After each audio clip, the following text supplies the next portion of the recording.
Hi, welcome to my channel, thanks for having me. Welcome to a brief, informative, mildly psychotic, foolproof guide to everything Team Fortress 2. If you were born after 2011 or had your head stuck in the sand for the past 13 years, then you may not have heard of or know what TF2 is. So, what is TF2? Well, I'm glad you asked, because you see, Team Fortress 2 is a class-based first-person shooter. And a trading game, and a hat simulator, and a PvE, and the game was released in 2007 alongside a depiction of 2020 and an insight as to what goes on in the EA headquarters. It mostly stands out for its art style and selection of 9 varying classes, all with individual roles to defend their side of the fortress, such as Elton John Enthusiast over here, otherwise known as a soldier. He wields a rocket launcher, shotgun, and garden utensil to shriek American propaganda into your face until you're on the far right wing and praise Trump for his inauguration. You know what kind of a mistake it was, right? Bing, bing, bing. Alternatively, there is a sniper, a more traditional role, but with sniping mechanics that will make you question your sanity seeing them for the first time, and secondaries that were made to look like what you'd see Bear Grylls wear in the wild. Hell, I'm not going to judge, looks comfy. But wait, I hear you asking, what if I want to be supportive to other people that are better at killing than I'll ever be? Well, that's where the engineer and medic come in. The text in TED Talk has a range of LEGO sets that can be deployed and be helpful in assault, defense and support. The teleporters provide attacking power to get your most valued allies and pyro to the front lines quicker, the Tachanka turret holds down an area for defense and is a spy's wet dream, and the portable DS recharger fills your health and ammo back up to full, providing valued support. Pretty easy to pick up, but then we go over to the rarest specimen in all the Badlands. Medics are far and few between in these trying times, so you'll be happy when you finally see one. Their name is what they do. So you obviously heal, and if you're in an American province, they'll take $5,000 off your hand in the form of bullshit, melee, random crits. Good luck surviving more than 5 seconds on the field. Demo Man is a drunkard. The Scottish Cyclops carries around a bunch of explosives and sticky bombs designed to be used for traps, but will be used for spam 87% of the time, and if a player is killed by either said method, they will log on to r/TF2 and circle jerk about how bullshit and low skill demos meta is. Fun class, 10 out of 10. There is the alternative of Demo Night, but we'll get into that in a bit. First, let me introduce you to the Spy. This backstabbing, baguette-eating, bronchitis-encouraging, bullshit, hit-regging, bloody Frenchman is mostly run by players that trust their instincts a bit too much, want to give intel to their team about enemy locations, or people that just finished the final episode of My Hero Academia Season 4. Despite the fact that he can get outplayed by every single bloody class in the game in a one-on-one scenario outside of melee range, he was made to be that one annoying fly in your house on a warm summer's day. But there's a fly swatter. There is a class that preys on the unaware. A class that makes quick work of his enemies when done correctly. Can make you feel trapped, alone, helpless against their wrath. It's the Scout. This fence-offer looking ass goes fast, jumps twice in the air, and has a shotgun on his hands that can devastate anyone foolish enough to get in close. Essentially, Sonic on an enormous caffeine overdose. And lastly, Javelin Rougien, quite possibly the most linear class in the game at the moment, as he has no alternatives and Valve will most likely not do anything to boost the game anytime soon. And that's all the classes and... oh, right, he likes fire.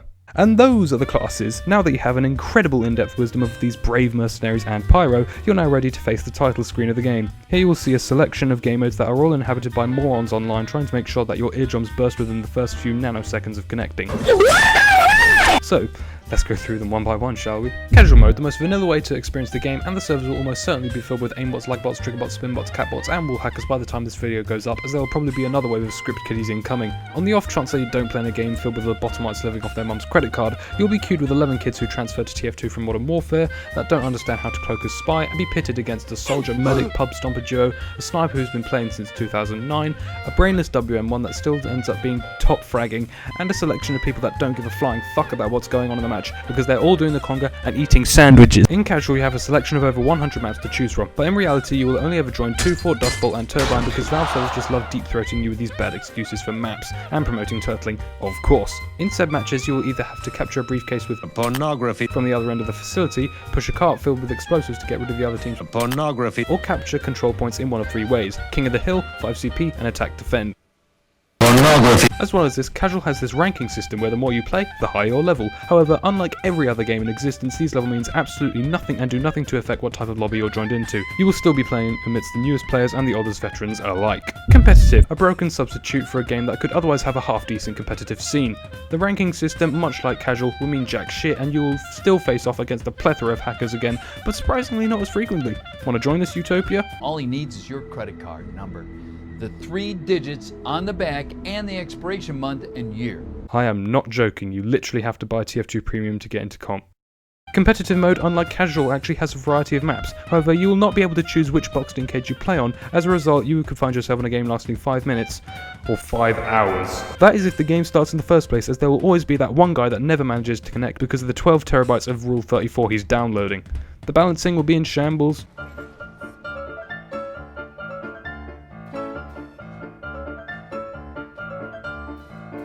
The composition will be non-existent.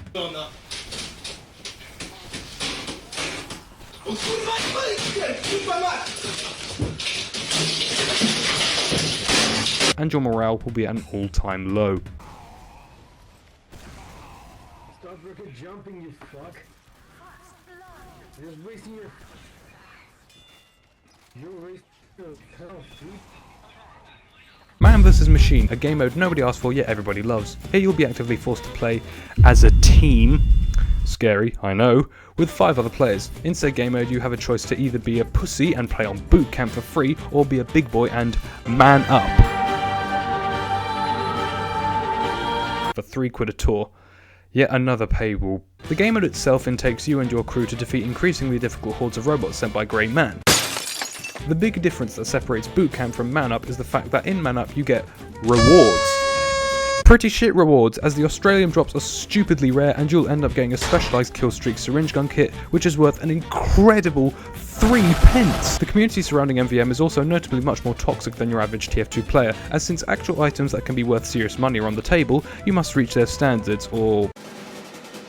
So, to avoid the onslaught of verbal abuse and the dreaded... Here is a minuscule guide on what classes to play in MVM.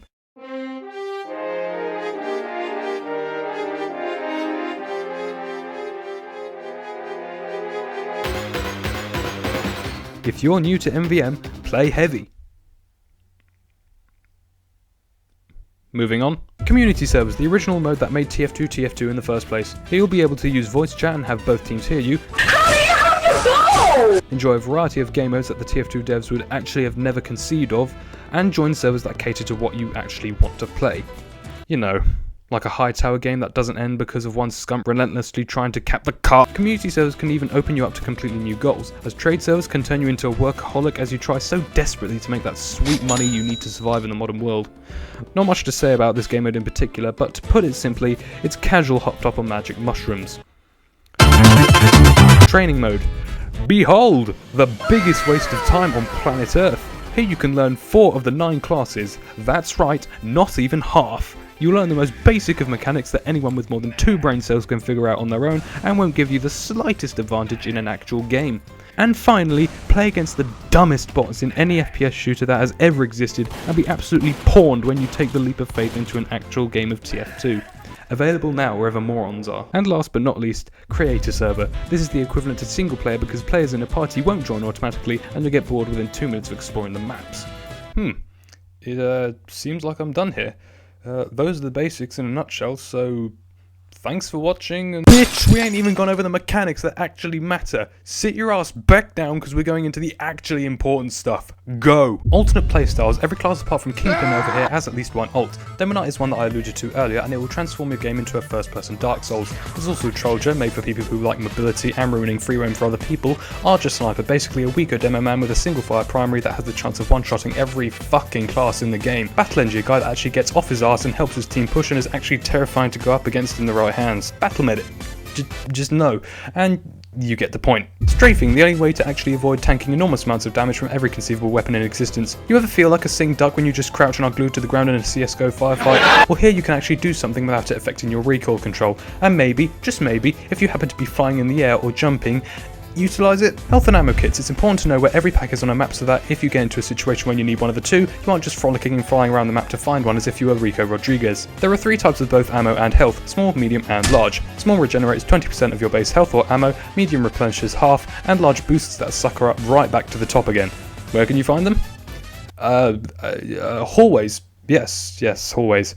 Always in hallways. Rocket and sticky jumping. Though Soldier and Demo have this neat little gimmick that is only a little bit helpful. I mean, it only propels you long distances, costs less than half your health, can help you build uber, surprise your enemies, give you an advantage in a fight, make you incredibly hard to hit, and if pulled off right can attract a wild pocket medic in its natural habitat. Yeah, only a little bit useful. And, speaking of medics, UBERCHARGE, the crown jewel of medics' whole premise. See the silver bar in the bottom of the screen? You can fill that meter up by healing your teammates or whacking people with this annoying piece of shit. Upon filling it up, right-clicking with your medigun equipped deploys the UBERCHARGE. This ridiculously useful feature makes you and the person you're healing invincible for 8 seconds, yet your teammate being healed will be able to attack enemies, making you the most dangerous class on the field, hence why you will be targeted before everyone else on the server. Also know that while you are invincible to regular damage, environmental damage can still kill you, so watch out for pyros near cliff sides. Unlockable weapons. So let's say you get far enough into the game to learn all the mechanics of the engineer's wrench. With it you are able to upgrade your own and other engineers' buildings. It can remove sappers in 2 hits and can be used for caving a spy's head in. Neat. What the fuck is this? Enjoy your new wrench that you didn't ask for or know was a thing. Now you gotta learn how to set up secret teleporter exits that will be invaluable for flanking your enemies and give you the edge in a fight. Also, good luck wrapping your head around a completely different type of playstyle you're used to. How many times we gotta go through this cycle? Over 150 goddamn times! Now you gotta learn how to work the Natasha, the Battalion's Backup, the Conniver's Kunai, the Ubersword, the Scottish Resistance, Bonk Atomic Punch, the Widowmaker, the Darwin's Danger Shield, the Extinguisher, the Vaccinator, the Flare Gun, the Red Tape Recorder, the Holiday Punch, the Sandman, the Huntsman, and the other 100+ weapons to customize your classes with. The Manco store, the best place to get ripped off of things that are needlessly expensive. Well, that's debatable. Want to skip the wait of finding, crafting and trading those weapons mentioned earlier? Well, here you can choose from a selection of ridiculously overpriced weapons and cosmetics to equip on your favourite mercenary. Most of the stuff in here is in actuality worth less than 10 pence, but fear not. Pay £2 for this shotgun and it won't be tradable, marketable or usable in crafting, meaning it's worth even less than one that you can just find off the street. Okay, seriously, only buy keys or tour of duty tickets in here, everything else is a scam. Crafting, an addition used to get new hats randomly, make items that can only be obtained by doing events, and turning weapons into scrap metal, which just so happens to be the currency for trading. Another fun fact, weapons can randomly drop every so often, and when they stack up, you can turn them into scrap. Endlessly, meaning more currency is coming into the marketplace all the time. And I'm no economist, but that may or may not be a problem for the whole trading scene, so maybe don't do it. Trading, a big reason why the game hasn't fully died yet. You'll find entire servers dedicated to the art of bargaining and scamming. However, I would seriously suggest you don't invest much into the trading scene as the market is inflating all the time, it's still trying to recover from its economic crash a couple years ago, and the time it takes to actually make an inkling of profit is quite simply not worth it. That being said, it wouldn't hurt to begin trading much smaller things such as cosmetics you like or the look of reskins, and your favourite weapons, of course. Alternative game modes. If you ever happen to get sick of the same old game modes, there is a tab below these regular modes. They're unique for sure. Payload race, that's just normal payload except both teams have a cart. Medieval mode, the only place where pyro is not a dominant species. Pastime, nope. Yeah, just take your pick. Random crits. Every so often, the weapon you're wielding will decide to suddenly become John Wick's pencil and almost certainly kill an opponent in one go. We call these random crits, the most idiotic mechanic in any game that you will ever play, as you will probably get 2 random crits in a match, while the enemy team gets 73. Oh my god, Valve, why is this a thing? Cosmetics.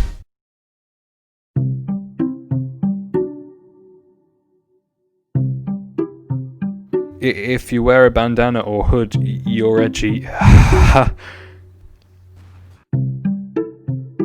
Lime or pink paints automatically mean you're an arsehole. The uglier you make your character look, the higher chance you'll be taken more seriously. And we're done. We're done. That's it. Those are the ins and outs of Team Fortress 2. So, good luck out there, because this game is really something else, genuinely. If you haven't picked up TF2 yet, I'd say do it now, since this game is slowly beginning to fade away, and Valve just aren't updating the game, really, at all. So get in before it's too late, like with Club Penguin. Anyway, thank you for watching. If you enjoyed, like and subscribe, and if you'll excuse me, I need to take a massive drink of water.